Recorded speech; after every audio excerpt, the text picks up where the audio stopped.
பாலாஜி ஒரு தீப்பெட்டி கொடுங்க. அந்த தீப்பெட்டி இல்லை அங்கே பொறுத்துரு ஒன்றும் இல்லை.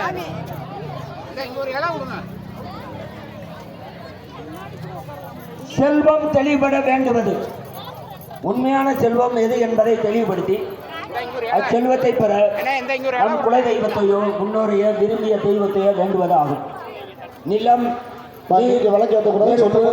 காற்று, ஆகாயம் ஆகிய பஞ்சபூதங்களால் தோன்றியதே மானிட பிறவி.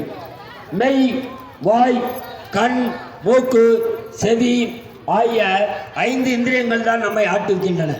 இந்த 5 இந்திரியங்கள் ஆகிய 5 மோகங்களில் மனது எனும் திரியை இட்டு பக்தி எனும் நெய்யூட்டி எண்ணம் எனும் ஜோதியை நோக்கினால் உண்மையான செல்வத்தை அடையலாம். உண்மையான செல்வம் எது? பணமா, புகழா, கீர்த்தியா, பக்தியா, முக்தியா? பணத்தால் புகழும், புகழால் கீர்த்தியும், கீர்த்தியால் பக்தியும், பக்தியால் முக்தியும் அடைய வேண்டுவது என்பதே பெரியார் வாக்கு. எது சிறந்தது என்றாலும் அடிப்படை தேவை பணமே.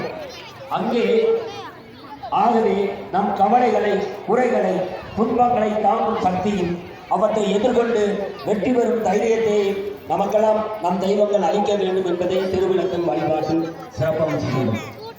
ஓம் சர்வே